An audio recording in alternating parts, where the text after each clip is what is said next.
Hello, my dear students of Athena Academy. Today I am going to teach you a new lesson from your Hindi grammar book. The lesson name is Bachan and the lesson number is 7. तो बच्चों, आज मैं तुम लोगों को class 3 Hindi grammar book chapter number 7 chapter name बचन सिखाने जा रही हूँ। तुम लोग इस लेसन को घर में अच्छी तरह से पढ़ना और समझने की कोशिश करना। जुड़िए और समझिए। ध्यान से चित्र को देखिए और सोचिए कि कमरे में जो कुछ भी दिखाई दे रहा है उनमें से क्या क्या एक है और क्या क्या एक से अधिक है। तो बच्चों, तुम लोगों को यहाँ पर एक चित्र दिया गया है। तुम लोगों ने देखा है ना यह चित्र। यहाँ पर तुम लोगों को एक चित्र दिया गया है। तो इस चित्र को तुम लोगों को ध्यान से देखने के लिए कहा गया है और सोचने के लिए भी कहा गया है। तो तुम लोगों को क्या सोचने को कहा गया है? यहाँ पर जो चित्र है, यहाँ पर क्या क्या एक है और क्या क्या एक से अधिक वस्तुएं हैं। यहाँ पर कुछ प्रश्न भी तुम लोगों को दिए गए हैं। तो पहला प्रश्न क्या है? कितने लोग? तो यहाँ पर इस चित्र में कितने लोग हैं? 2 है। तो 2। कितने सोफे? तो कितने सोफे हैं? 2 है। 2। कितनी अलमारियाँ? 1। यहाँ पर मैंने 1 लिखा है। कितनी पुस्तकें? अधिक है ना, यहाँ पर पुस्तकें कितनी हैं? अधिक है, तो इसलिए अधिक लिखा है। कितने चित्र है?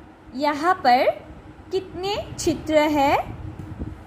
1 है ना, तो इसलिए मैंने 1 लिखा है। ओके, तो तुम लोग भी यहाँ पर उत्तर अर्थात जवाब लिखना। हमें प्रश्न पढ़कर प्राणियों और वस्तुओं की संख्या के बारे में पता चल रहा है। संज्ञा शब्दों के एक या एक से अधिक संख्या बताने वाले शब्द वचन कहलाते हैं। तो बच्चों, हमें प्रश्न पढ़कर क्या पता चला है? प्राणियों और वस्तुओं की संख्या के बारे में पता चला है ना। संज्ञा शब्दों के एक या एक से अधिक संख्या बताने वाले शब्द क्या कहते हैं? वचन कहते हैं। शब्द के जिस रूप से संज्ञा के एक या एक से अधिक होने का पता चलता है उसे वचन कहते हैं। तो बच्चों, तुम लोगों ने संज्ञा के बारे में पढ़ा है ना। तो तुम लोगों को पता भी है एक का मतलब, और एक से अधिक होने का मतलब भी तुम लोगों को पता है।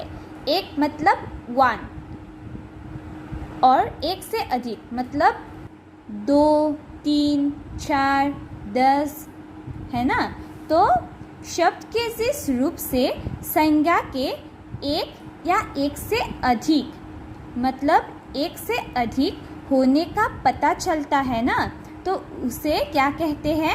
वचन कहते हैं। जैसे बच्चों, यहाँ पर देखो, यहाँ पर एक चित्र है और 2 क्या है? सोफे है।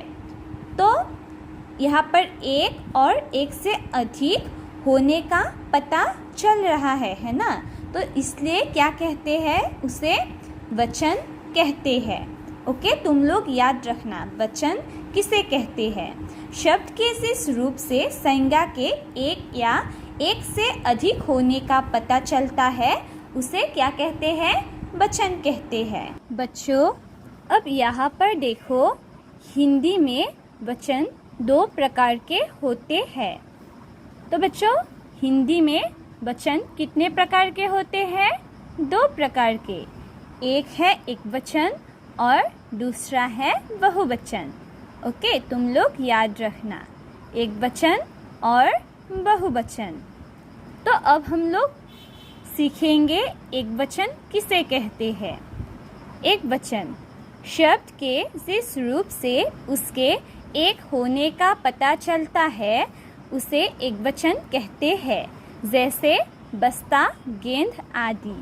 तो बच्चों, एकवचन किसे कहते हैं? शब्द के जिस रूप से, अर्थात शब्द के जिस रूप से उसके एक होने का पता चलता है। एक का मतलब तुम लोग जानते हो, है ना? एक का मतलब वन। एक होने का पता चलता है ना, उसे एकवचन कहते हैं, जैसे बस्ता, गेंद आदि। ओके, अब देखो बहुवचन।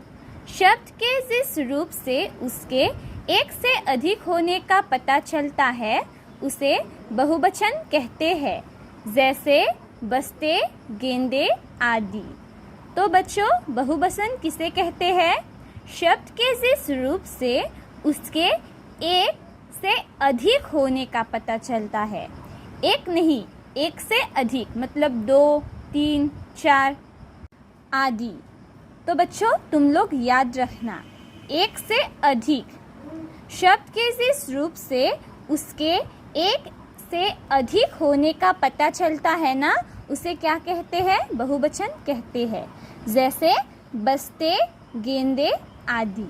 ओके, अब देखो विशेष में आदर देने के लिए सदा बहुवचन का प्रयोग किया जाता है, जैसे भैया विद्यालय से आ गए हैं। प्रधानाचार्य छात्रों को समझा रहे हैं। तो बच्चों, आदर देने के लिए हम लोग किसका इस्तेमाल करते हैं? बहुवचन का। तुम लोग याद रखना। ओके, अब देखो कुछ शब्द सदा बहुवचन के रूप में प्रयोग किए जाते हैं, जैसे हस्ताक्षर, बाल, दर्शन, आंसू आदि। तो बच्चों, कुछ शब्द सदा बहुवचन के रूप में प्रयोग किए जाते हैं। जब हम लोग आदर देने के लिए बहुवचन प्रयोग करते हैं ना, तो ठीक उसी तरह कुछ शब्द क्या होते हैं?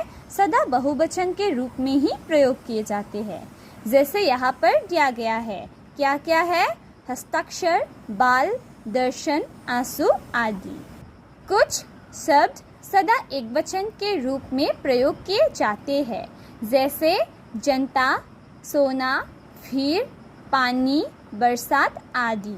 तो बच्चों, कुछ शब्द सदा एकवचन के रूप में प्रयोग किए जाते हैं, जैसे जनता, सोना, फिर, पानी, बरसात आदि। ओके, तुम लोग याद रखना। वचन के अनुसार वाक्य भी बदल जाता है, जैसे लड़का पौधों में पानी दे रहा है। लड़के पौधों में पानी दे रहे हैं। तो बच्चों, इन दोनों वाक्यों में लड़का जो शब्द है ना, वह लड़का शब्द क्या होता है? क्या हुआ है?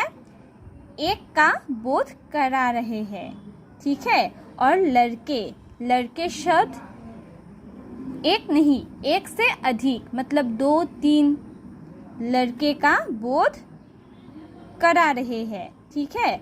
लड़का शब्द एक का बोध करा रहे हैं और लड़के शब्द एक से अधिक बोध करा रहे हैं, ठीक है। इसलिए लड़का, इस वाक्य में लड़का पौधों में पानी दे रहा है हुआ है। यहाँ पर लड़का है ना, एक वचन है, इसलिए रहा है हुआ है। और यहाँ पर लड़के बहुवचन है ना, तो इसलिए रहे हैं हुआ है, रहे हैं हुआ है। ओके, वचन बदलते समय अंत में लगी ई तथा ऊ की मात्राएं बदलकर ई तथा ऊ की मात्राएं हो जाती है, जैसे लड़की, लड़कियाँ। तो बच्चों, यहाँ पर देखो लड़की अंत में बड़ी ई की मात्रा हुआ है ना, लड़की। यहाँ पे देखो यह एक वचन है और लड़कियाँ क्या होता है? बहुवचन होता है। लड़कियाँ शब्द बहुवचन होता है। तो जब लड़की शब्द का बहुवचन लड़कियाँ होता है ना, तो क्या होता है? बड़ी ई की जगह पर छोटी ई की मात्रा लगती है। ओके, छोटी ई की मात्रा लगती है। यह क्या है? छोटी ई की मात्रा है ना, क में छोटी ई की मात्रा है।